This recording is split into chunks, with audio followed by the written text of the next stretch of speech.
Welcome, listeners. I'm Silas, your sleepy storyteller, pulling you down the rabbit hole of time, where dreams and memories intertwine. If you enjoy these videos, please tap the like button. It really helps. Also, don't forget to subscribe and turn on notifications so you can keep drifting along on your sleepy journey through history. And before we wander down the rabbit hole, share your city and time in the comments. I love imagining our journey threading through every ticking clock.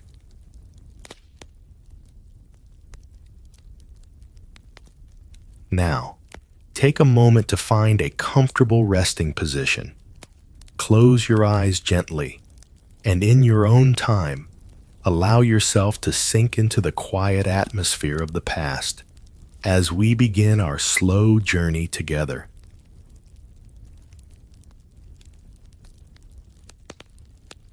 The vinyl seat of the yellow cab sticks faintly to my coat as we rumble down Florence Avenue. Outside the window, Los Angeles sprawls, block after block of weary storefronts, liquor marts with barred windows, auto shops with sun-peeled signs, and apartment buildings bearing the scars of decades of neglect.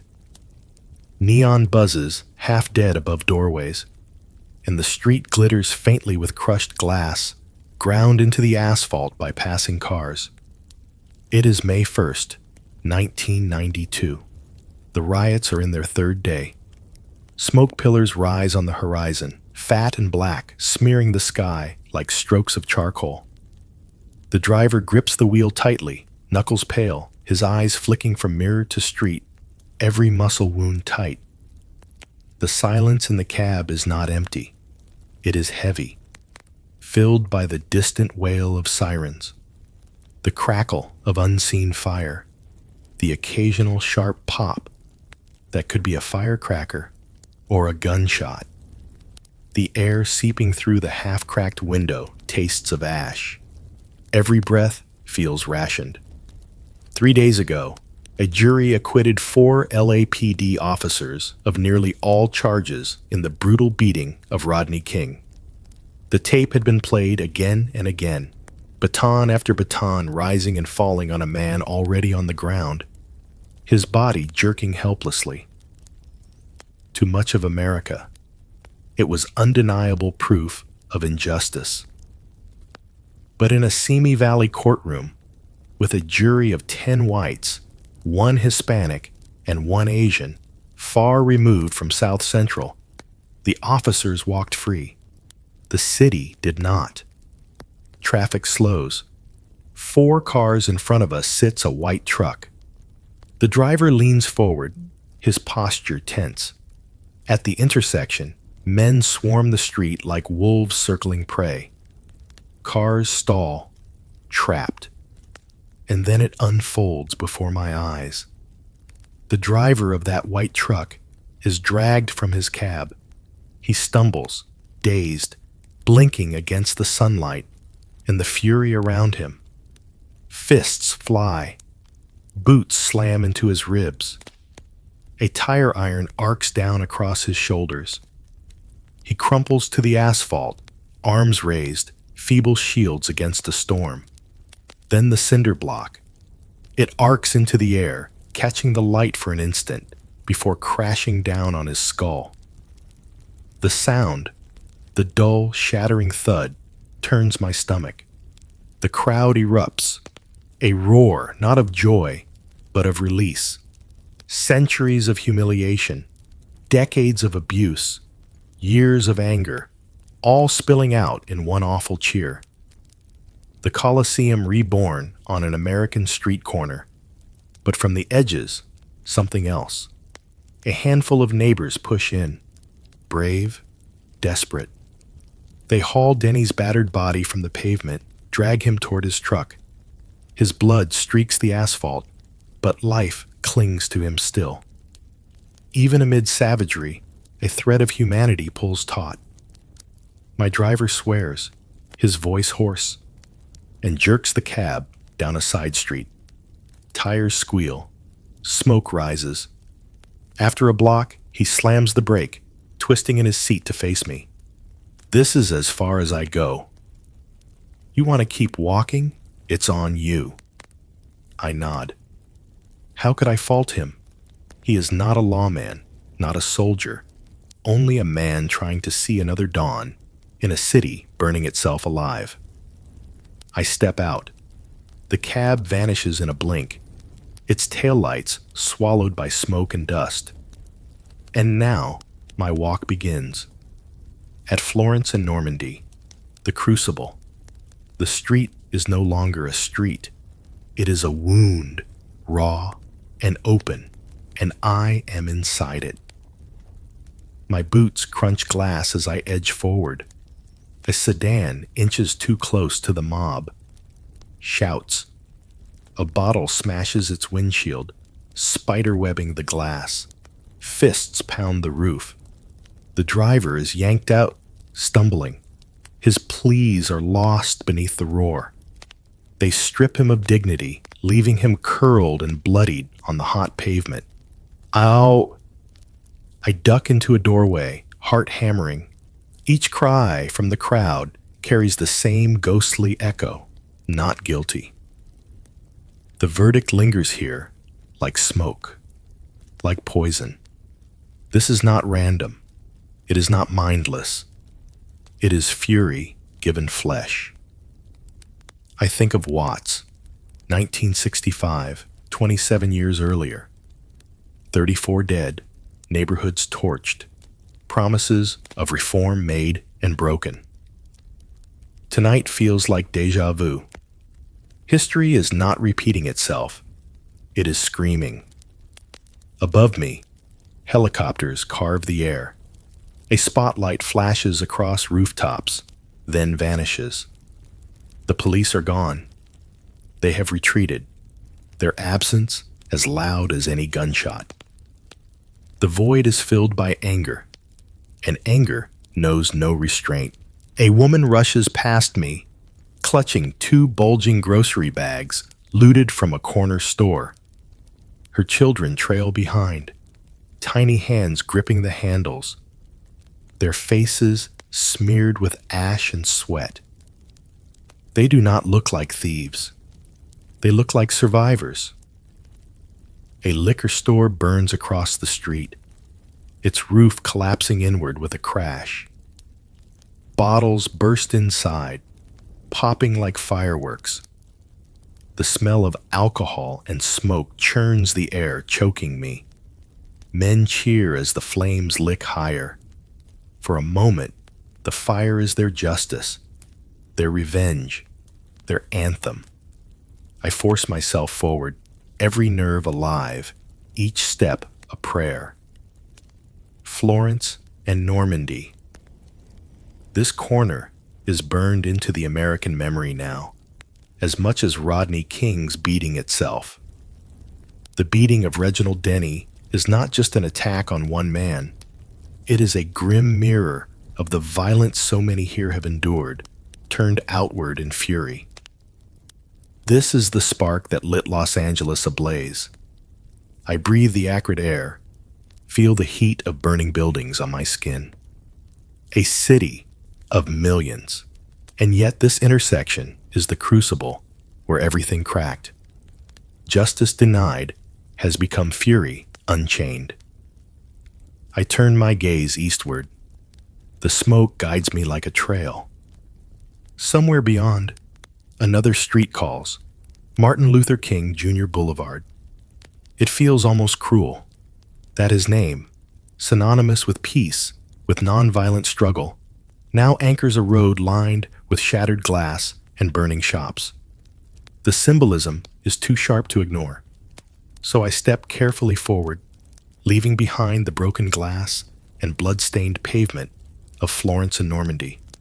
My walk carries me toward Martin Luther King Jr. Boulevard, where the legacy of hope and the reality of despair collide beneath a sky thick with smoke. I walk north. The air is heavier now, the smoke thicker, curling against my throat with each breath. My tongue tastes of ash, bitter as soot, At Martin Luther King Jr. Boulevard, the irony is a wound. A street named for peace and nonviolence blazes with fire. Every block mocks the dream with broken glass and sirens. The boulevard, meant to carry the weight of unity, now staggers under division, rage, and despair. The asphalt shimmers, slick with gasoline that leaked from overturned cars and broken pumps. Flames dance from a burning laundromat, its windows gone, its roof sagging inward. The acrid scent of scorched cloth mixes with smoke, hanging heavy, smothering. Shops along the boulevard gape open, jagged mouths where windows once were. Doors swing wildly on bent hinges, every storefront screaming a story of violation. Signs tilt precariously. Discount Mart, fresh produce, check cashing. Their promises are ash. A liquor store on the corner looms ahead, its windows punched out like broken teeth, glass littering the pavement, glinting red in the firelight.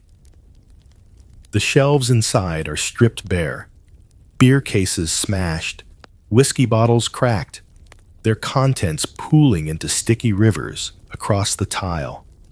A young man stumbles past me, both arms cradling cartons of cigarettes. His eyes shine, not with joy, but with a strange collision of fear and exhilaration. His shoes crunch over shards of glass, leaving behind a thin trail of crimson where the cuts seep through. Looting here is not simply greed, it is desperation, decades in the making. These liquor stores, crowding corners where grocery stores should have been, have long been symbols of exploitation. Predatory prices, minimal wages. A daily reminder of who profits while the community struggles. Tonight, those symbols burn. At the liquor store, the crowd swells. Dozens pour in and out, clutching bottles, chips, cartons, anything their arms can hold. The front windows gape wider, the door reduced to splinters. Two looters collide in the doorway. Their goods spill to the ground, bottles shattering, amber liquor soaking the street. "Back off!" one snarls, brandishing a pistol. The other hefts a length of pipe, his knuckles white. Their eyes lock, predators circling. I freeze, heart hammering, breath trapped. The world condenses to the glint of the pistol and the trembling pipe. For a moment, the night teeters on the edge of a gunshot. A woman screams. A car alarm blares. The pipe swings, not at the man, but against the liquor store's shattered doorframe. Wood splinters. Glass falls like rain. The two vanish inside, swallowed by the chaos. Around me, people cheer, curse, cry. Every sound is magnified, every movement edged with danger. Everywhere I walk, eyes follow, burning, suspicious, uncertain. Who am I? A looter? An outsider? A threat? The weight of each glance cuts like a blade at my ribs. Any wrong movement, a step too quick, a gaze too steady, could brand me the enemy. Here, identity is a gamble. My skin, my coat, my posture, any detail could mark me as prey. In this fractured city, survival is not just about breath or blood. It is about invisibility. So I move carefully, neither too slow nor too fast, my eyes down, but not submissive, my shoulders square, but not defiant. It is a balancing act, on a knife's edge. I pass a man leaning against a car, a bandana over his mouth, a baseball bat slung across his shoulder. His gaze lingers on me, heavy, testing. My pulse races. Then he turns away, vanishing into smoke. I exhale, the air thick with ash. Across the street, a row of shops glows with fire. An electronics store, stripped of televisions and radios, burns hottest, its roof collapsing with a crash. Sparks shoot skyward, showering the boulevard. Firefighters arrive, but they are met with jeers and rocks. The crowd shoves them back, their hoses slashed, their trucks forced to retreat. Flames roar higher, unchecked. Everywhere I look, contradiction reigns. Grief and rage, despair and release. Children laugh as they clutch looted candy, while their mothers weep at the sight of flames consuming the only store that sold milk within walking distance. This is not chaos alone. It is an explosion of meaning. Each fire lit is not just destruction. It is a statement, a howl, a demand written in smoke. Rodney King's face lingers in my mind, the grainy footage of his body writhing beneath batons. Each blow carried not just by those officers, but by generations of humiliation. And now, his name echoes in every broken window. His beating was the spark. This boulevard is the inferno. I recall the numbers already mounting. More than 50 dead, thousands injured, thousands arrested, billions in property damage. And still, the fires spread. I think of Watts, 1965. I think of promises made after that uprising. More jobs, more services, more respect. Promises broken. Now here we are again, 27 years later, standing in the same smoke, hearing the same cries. History is not repeating. It is unresolved, and it is bleeding. I edge around the liquor store, the heat from the flames pressing against my skin. A man stumbles into the street, clutching a bottle of vodka. He stops, lifts it high, and smashes it on the pavement, glass and liquid exploding together. The crowd howls approval. A woman emerges next, dragging a trash bag bulging with food and drink. Her face is streaked with sweat and tears, her eyes hollow. Behind her, 2 boys, no older than 10, carry packs of soda. Their shoes crunch glass with every step. I want to speak, to ask, to understand, but I do not. Words here could be a spark in themselves. So I walk, silent, each step measured. And still, the eyes follow. Some filled with suspicion, others with exhaustion, others with something harder to name, hope, maybe, that their defiance will matter. The boulevard stretches ahead, both endless and fragile. It is no longer just a road. It is a stage, a battlefield, a confessional. Every shop torched is a sermon, every looted bottle a verse. The irony burns hotter than the flames. Martin Luther King Jr. Boulevard, once a banner of nonviolence, now paved with rage. His dream of justice still echoes, but tonight, the echo is jagged, refracted through smoke and broken glass. This place is no longer simply a street. It is a scar, and scars, once etched, never vanish. The heat pushes me forward, past the liquor store's ruins. Behind me, the roar continues. Boots against glass, laughter edged with grief, fire eating sky. Ahead, the boulevard bends toward the Crenshaw district, where the smoke rises in a different shape, thicker, heavier. A community not just surviving the night, but defending itself. I take one last look back at the liquor store, its shelves bare, its windows gone, its meaning transformed from commerce to symbol. Then I turn toward Crenshaw, each step carrying me deeper into the fractured heart of Los Angeles. My walk continues.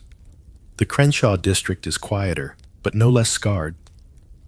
Once, this was the pride of Black Los Angeles.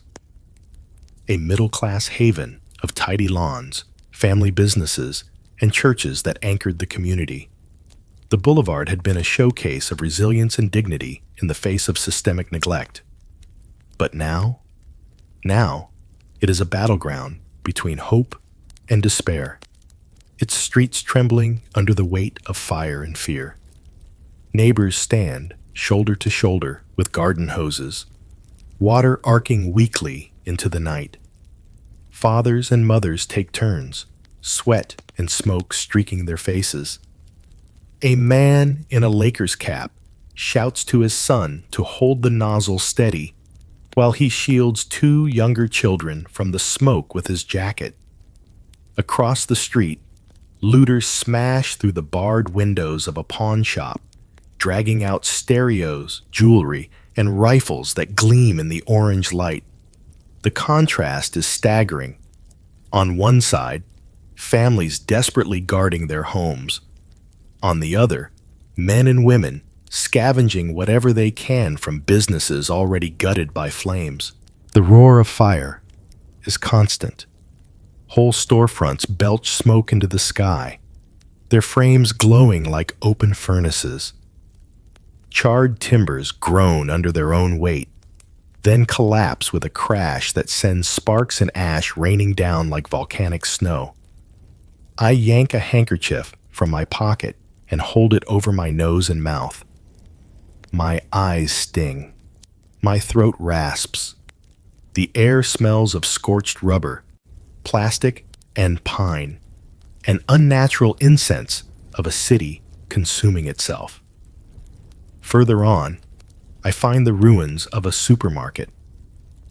Its roof has collapsed inward, beams sticking up like the ribs of a carcass. The aisles are buried under soot and melted packaging. The smell is overwhelming. Charred wood mixed with the sour rot of spoiled food. A mother clutches her daughter's hand at the curb, staring at the ruins with a blank expression that chills me more than the fire. Her eyes are hollow, her mouth set in a grim line. Where will they buy food tomorrow? For decades, grocery chains had abandoned South Central, leaving behind overpriced corner markets and liquor stores in their place. Now, even the few supermarkets that remained are gone, blackened shells against the night sky.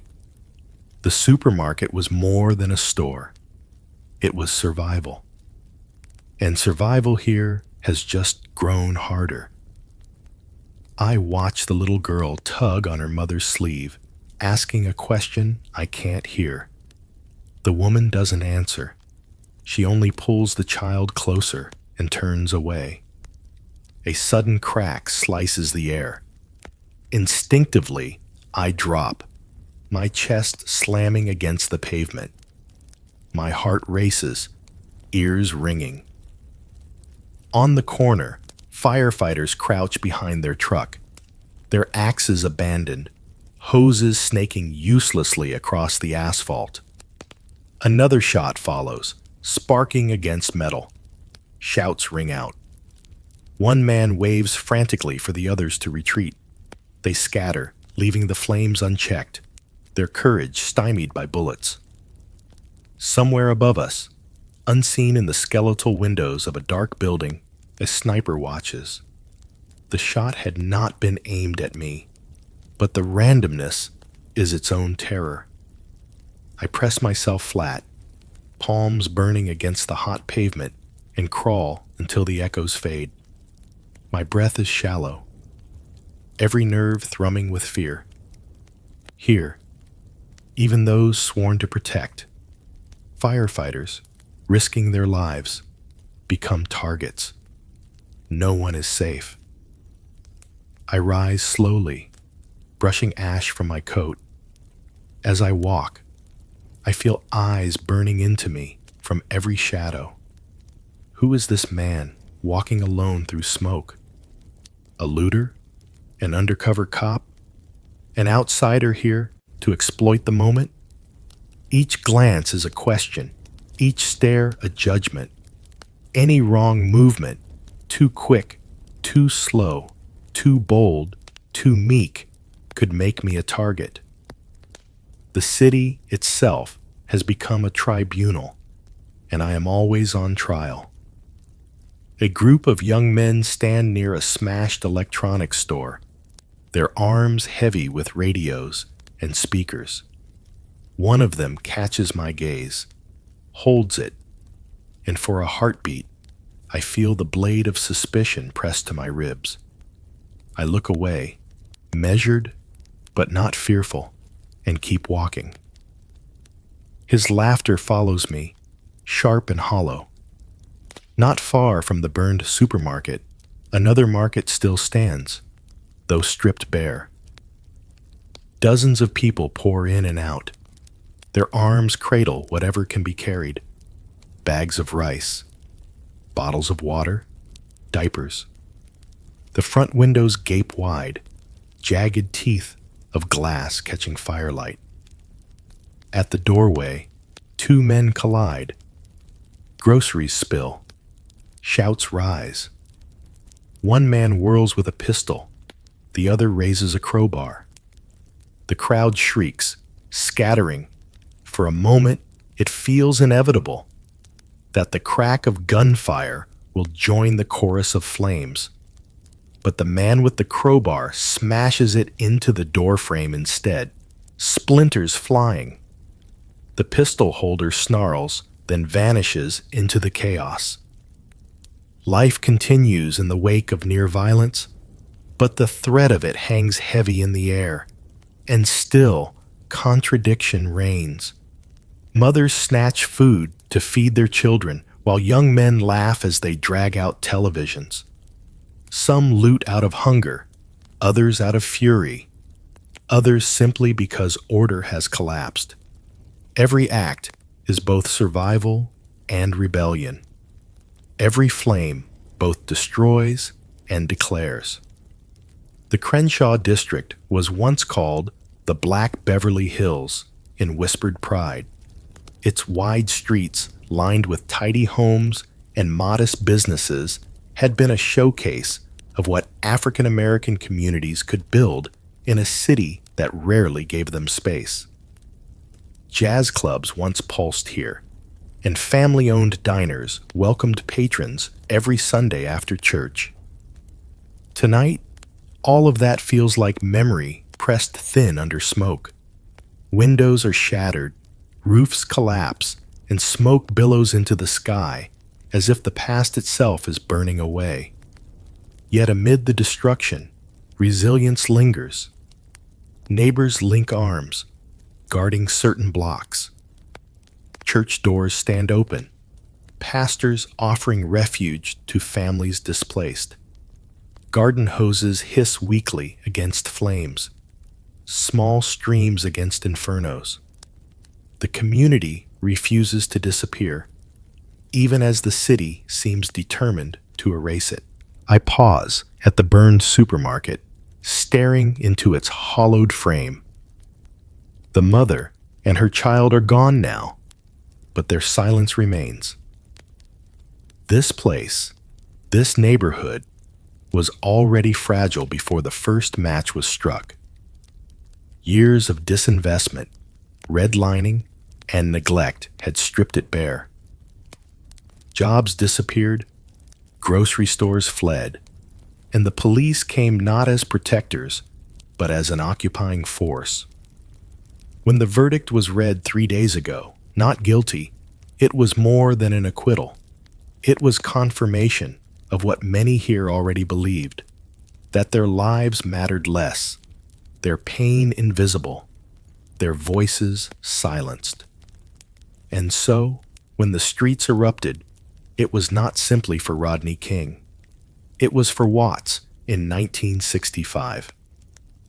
It was for every unpunished beating, every indignity, every hollow promise of reform. The supermarket's ruins speak louder than any speech. This community cannot starve quietly anymore. Smoke rolls low as I turn from the wreckage.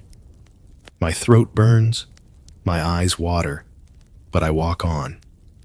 The boulevard stretches toward the LAPD's 77th Street Division Station, where chants rise like waves against a wall of uniforms. Behind me, the flames roar. Ahead, the voices grow louder. My walk continues, deeper into the beating heart of the riot, into the crucible of rage and resistance that has turned Los Angeles into a battlefield.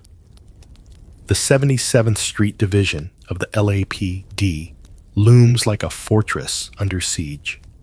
Its squat brick frame is dark, its windows sealed, its doors barricaded with steel. Floodlights cast hard shadows across the lot, illuminating a crowd gathered at the barricades. Their voices rise in chants, their fists raised, their anger a living thing. Bottles arc through the air, shattering against pavement, mingling with curses. This is no mere protest. It is decades of rage finding voice.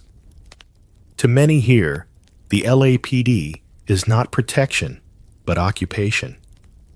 The acquittal of the officers who brutalized Rodney King didn't ignite this anger. It confirmed it. The grainy video of nightsticks striking flesh was undeniable proof of what South Central had said for years, that the badge did not mean safety here. The chants beat like a drum. No justice, no peace. They echo against the station's walls, bouncing back into the night like a promise. I move on, drawn northward toward Vermont Avenue. The street grows darker, smoke rising in dense sheets, curling into the night sky until it blots out the stars. An overturned car smolders in the middle of the road, its hood still glowing red, paint blistered away. Around it, dumpsters and piles of wood are dragged into makeshift barricades, blocking the avenue like a battlefield choke point. Young men in bandanas lounge against the fiery backdrop, their silhouettes painted in orange. One smashes a baseball bat rhythmically against a lamppost, the hollow clang carrying across the block.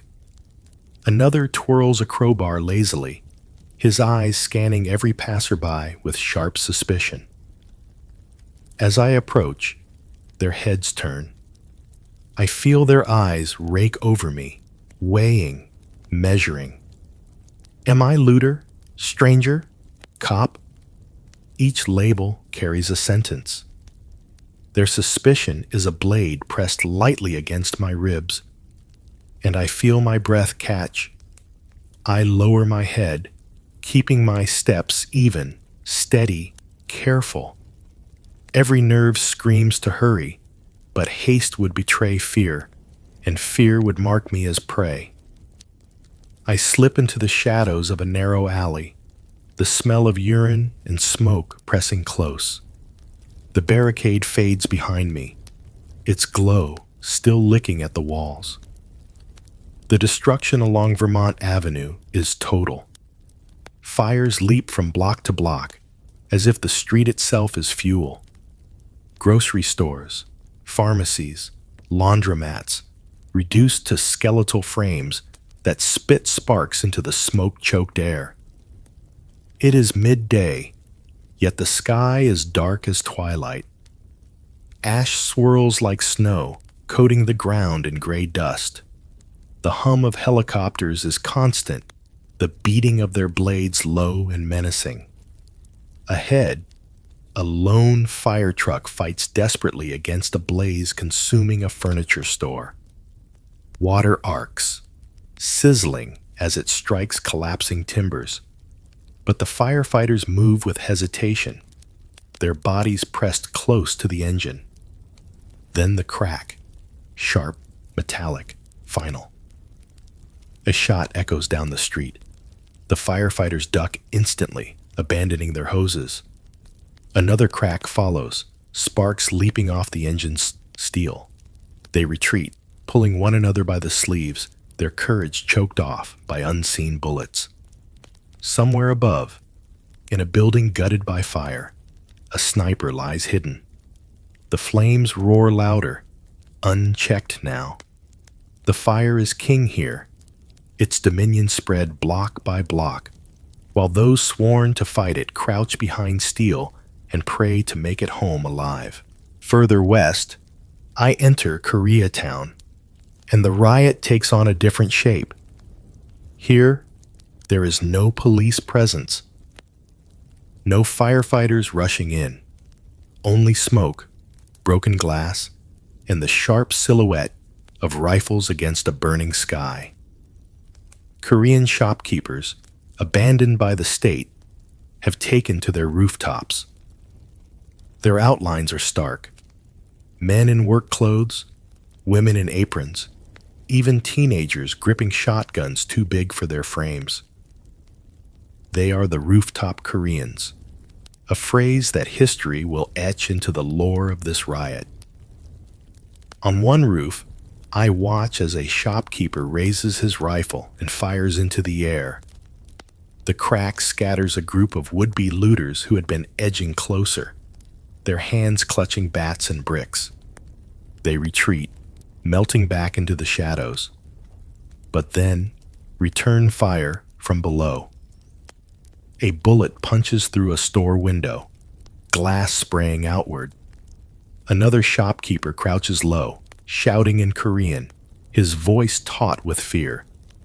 I dive against a brick wall as gunfire cracks across the block. Dust rains down into my hair, stinging my scalp. My pulse thrums in my ears. The city has become a battlefield. Neighbor against neighbor, each block a war of its own. The sight is surreal, yet it makes sense in its terrible way. The police abandoned Koreatown early in the riots, concentrating forces elsewhere. Business owners here realized no help was coming, and so, with no one to turn to, they turned to themselves. Through Radio Korea, messages spread, calls for volunteers, warnings of approaching looters, pleas for reinforcements.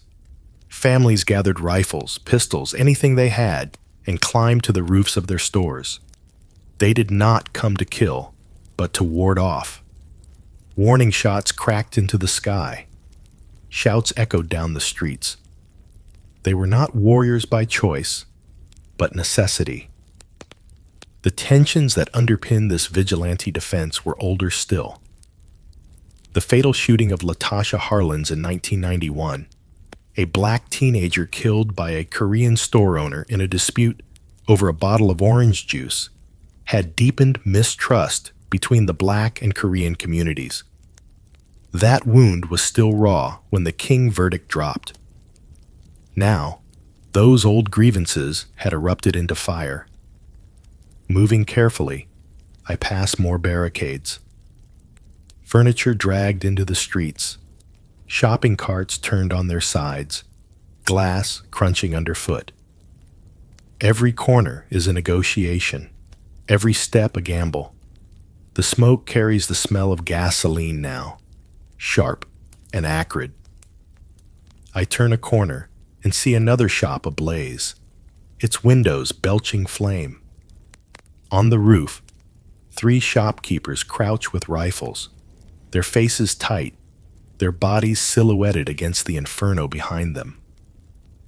Below, a group of looters shout curses, throwing bottles that shatter uselessly against the building's brick wall. It is a standstill of desperation. One side defending survival, the other clawing at opportunity in the absence of order. As I move west, I think of what this image will mean when the smoke clears. The rooftop Koreans will become a symbol of resilience, of community defense, of the failure of the state to protect its citizens. But symbols cut both ways. For some, these figures will embody the right to self-defense when government fails. For others, they will be proof of division, of how racial lines harden under pressure, how neighbors become enemies when trust collapses. The truth, as always, will live in the middle. These rooftop defenders saved their businesses, yes, but they could not heal the divides that had driven this city to burn. I linger in Koreatown, crouched behind a wall as another round of gunfire cracks across the street. My hands shake, not only from fear, but from the weight of what I see. This is not a single riot. It is many. At Florence and Normandy, it was mob fury unleashed. On Martin Luther King Jr. Boulevard, it was grief twisted into defiance. In the Crenshaw district, it was survival against the flames. And here, in Koreatown, it is abandonment and defense. A community left to fend for itself, carving order from chaos with rifles and warning shots. I rise slowly, brushing soot from my coat. The air is heavy with gun oil and gasoline. Sirens wail faintly in the distance, but they do not come closer. The city is on its own. And so I walk on, deeper into the maze of smoke and fire, toward Wilshire Boulevard, where the wealth of Los Angeles stares down the firestorm, licking at its edges. Wilshire Boulevard stretches before me like a scar, wide and empty in places, roaring with flame in others. Once, it was Los Angeles's grand artery, banks with marble facades, car dealerships glittering with chrome, restaurants feeding the city's ambitions.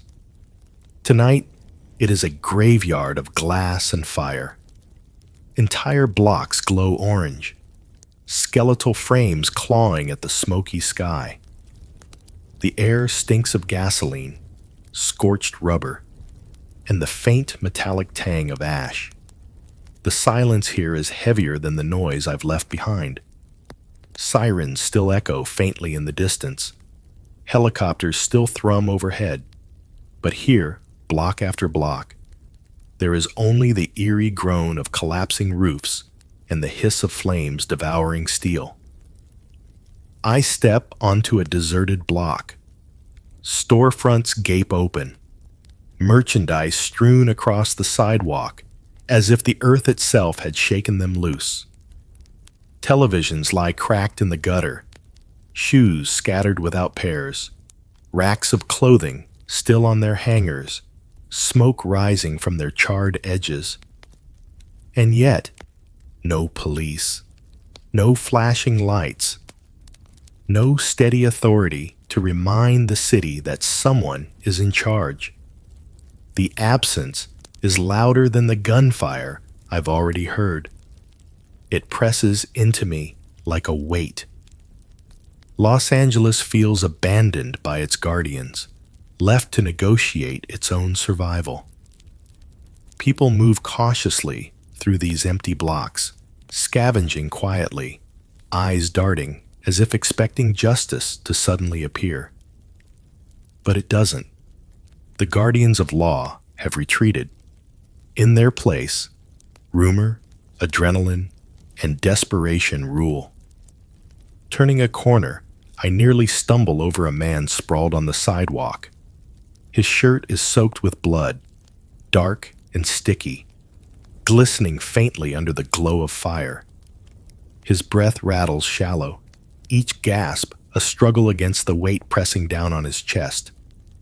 A few feet away, another man moans, his face swollen grotesquely, one eye shut, his arm bent backward at a sickening angle. No ambulance wails in the distance. No doctor kneels beside him. Their cries echo unanswered against the walls of shuttered shops. I crouch near the second man for a moment, helpless, the acrid smoke stinging my throat. His lips move, but the words are lost under the crackle of flames and the hollow bang of something collapsing nearby. I cannot save him. I can only walk on, carrying the sound of his pain as another weight on my shoulders. Farther down Wilshire, shadows move in clusters. Young men, their colors marking allegiance, stride with a confidence I've not seen elsewhere tonight. This is their territory now. The gangs that once fought each other have, in some places, agreed to a truce, if only to keep the riot spoils flowing. But here, near Koreatown and stretching into mid-city, the violence still simmers. One group blocks the street, their bodies framed against the glow of a burning bank. They laugh sharply, bottles clinking in their hands. A car creeps too close, headlights flicking nervously.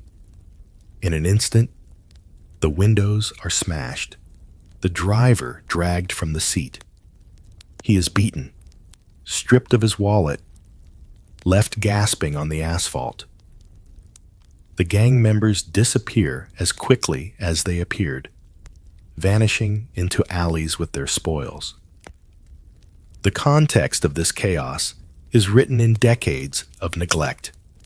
These gangs, products of poverty and exclusion, now roam freely. No police to check them, no authority strong enough to challenge them. And yet, not all gangs embrace this violence. I remember the reports from Watts, Bloods and Crips calling a truce, deciding that amid the city's collapse, they would not waste bullets on each other. A fragile peace, born of necessity. Even in fire, people choose survival. But here on Wilshire, the gangs still rule by intimidation, and I walk with my head low, every step a gamble. I press forward, each block another vision of apocalypse. Flames leap from car dealerships, their steel skeletons glowing. Billboards collapse in showers of sparks. A supermarket groans, its roof sagging before it caves inward with a roar. The air becomes a rain of ash, coating my coat in gray flakes. I tug my sleeve across my face, coughing. Breathing feels like swallowing knives. The ground trembles beneath my boots as another explosion rocks the night. Perhaps a gas line. Perhaps something left behind in one of the stores. The city is eating itself, block by block. And then, impossibly, a different sight. The golden arches of a McDonald's rise through the smoke, not as advertisement, but as beacon. In its parking lot, dozens of people gather, families with children, elders clutching plastic bags, young men and women handing out what little they have. Bottled water is passed from hand to hand. Diapers stacked neatly on the hood of a car.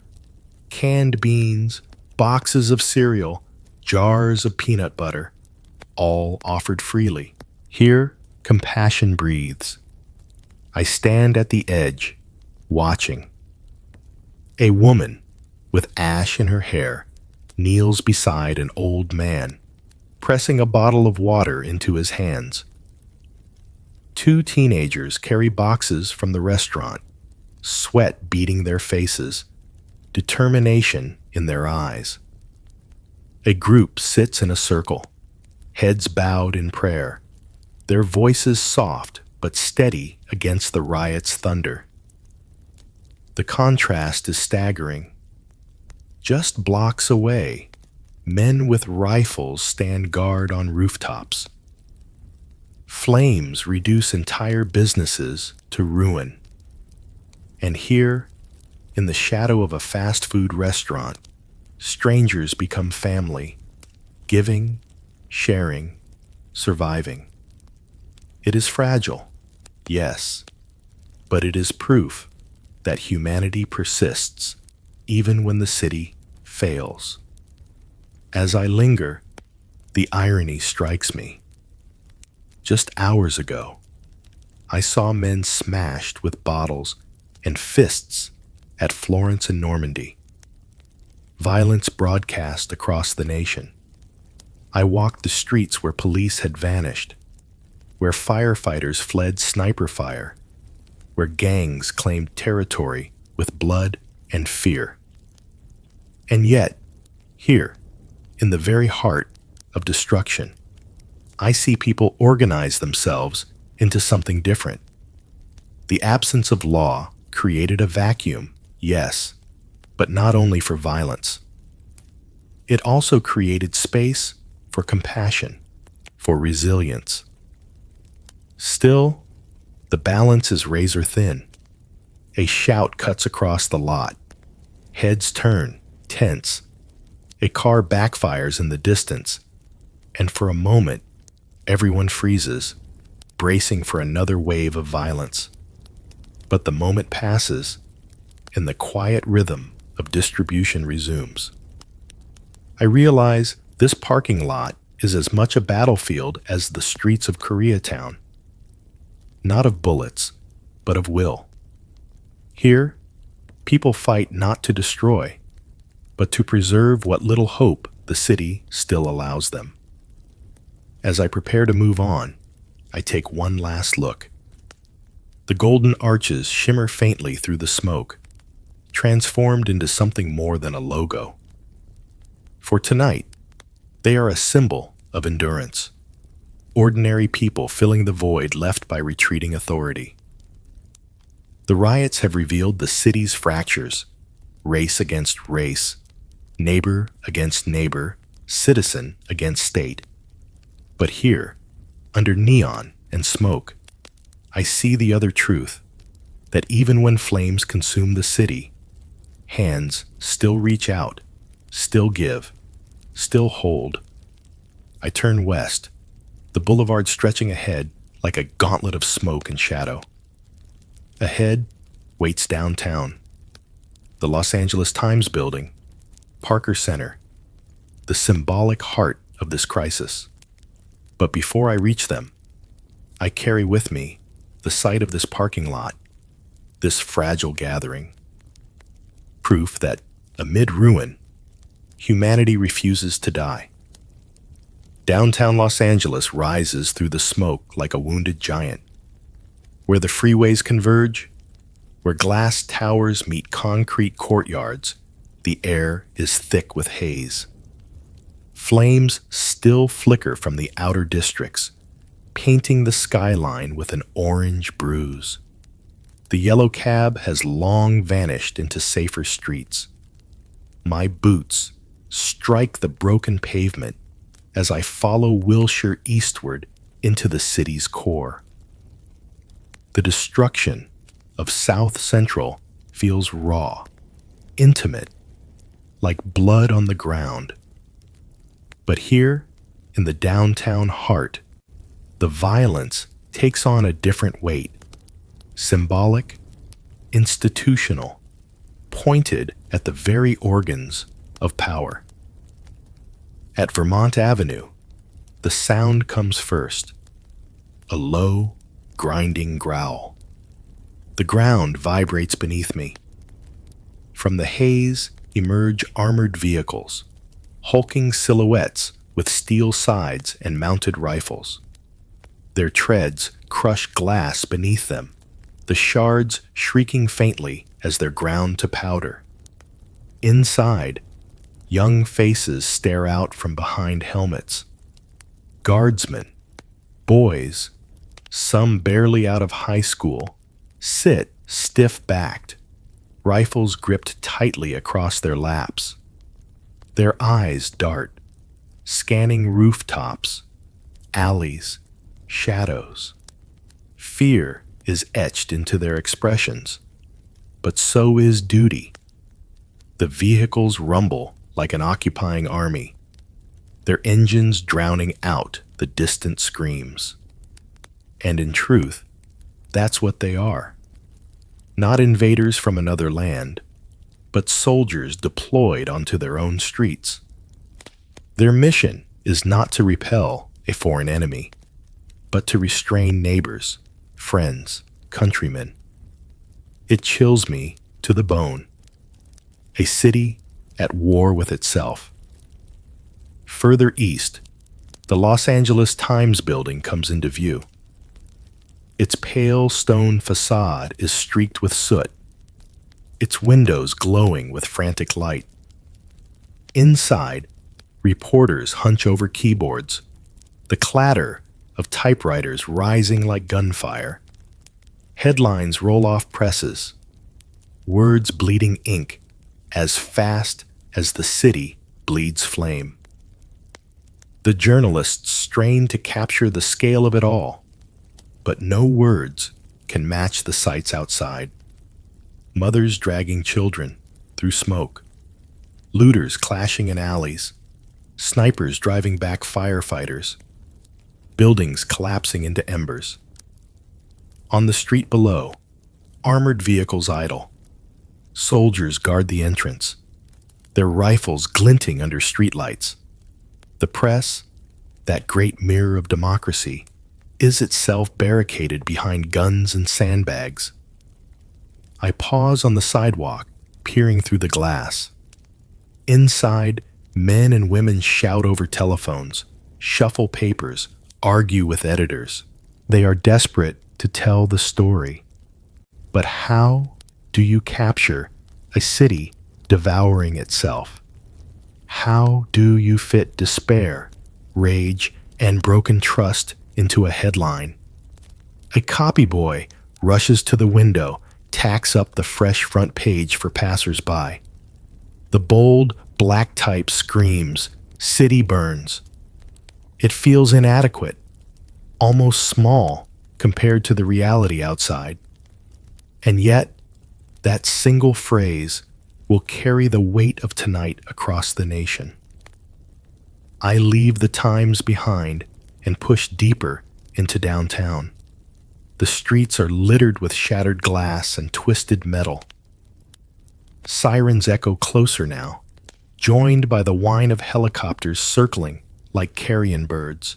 Ahead, a crowd surges, their voices rising into the night. The chants echo against concrete and glass, bouncing down the canyon of skyscrapers. The destination is clear. Parker Center, LAPD headquarters, the fortress at the core of this storm. When it looms into view, it feels less like a government building and more like a battleground. Parker Center is draped in smoke, its stark walls glowing faintly under floodlights.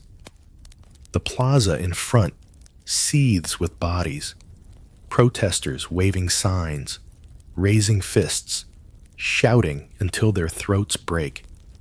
Their chants strike like hammer blows. No justice, no peace. Rodney King, the whole world is watching, and indeed it is. Television cameras perch at the edges, capturing the fury for living rooms across America. This building is the heart of the grievance. To the crowd, it is not a headquarters. It is a symbol of oppression, of a police force that feels more like an occupying army than a shield. The Rodney King beating did not create this anger, but it confirmed it. The jury's verdict, handed down 3 days ago in Simi Valley, did not acquit just 4 men. It seemed to acquit decades of profiling, brutality, and abuse. And now, the people answer, not in words, but in fire. I stand at the edge, watching faces lit by flame and floodlight. Some are streaked with tears, others with sweat and soot. Their fury is righteous, but beneath it lies exhaustion, grief, a sense of betrayal so deep it feels carved into the air itself. By now, the toll of the riots is already staggering. Over 50 people dead, thousands injured, thousands more arrested, more than $1 billion in damage. But the true cost is less visible. It is trust shattered. A wound carved between citizen and state. A chasm where faith and justice should have been. I close my eyes for a moment. The chants and sirens blur, replaced by the image of Rodney King on the asphalt, curled under nightsticks. His cries echoed once in the quiet of a suburban street. Now, amplified by the voices of thousands, they echo across the entire nation. Helicopters sweep overhead, their spotlights cutting jagged cones through the smoke. Somewhere in the crowd, bottles shatter against shields. Officers brace behind barricades, their helmets glinting. Guardsmen stand further back, rifles held steady. For a heartbeat, it feels as if the whole city teeters on the brink of open war. Citizen against police, protest against state, fury against silence. I feel the tremor of history beneath my feet. These 6 days will not be forgotten. They will scar Los Angeles, shape its politics, drive its leaders to resign, force its police chief to step down, and echo through American memory like the smoke through these streets. The crowd's roar fades into the distance as I step back from Parker Center. My boots crunch on broken glass, each step pulling me from the inferno into silence.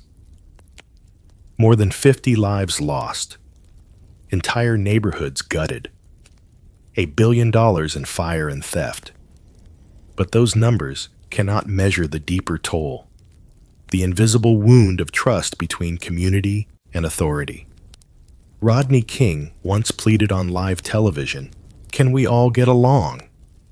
His words were simple, almost childlike, but in them was a plea for something greater than peace. They were a plea for recognition, for dignity, for the simple promise that justice is not a stranger. Tonight, Los Angeles trembles, and so does the nation. I take one last look at Parker Center, smoke curling upward into the bruised sky. Then I turn away, the chants fading behind me.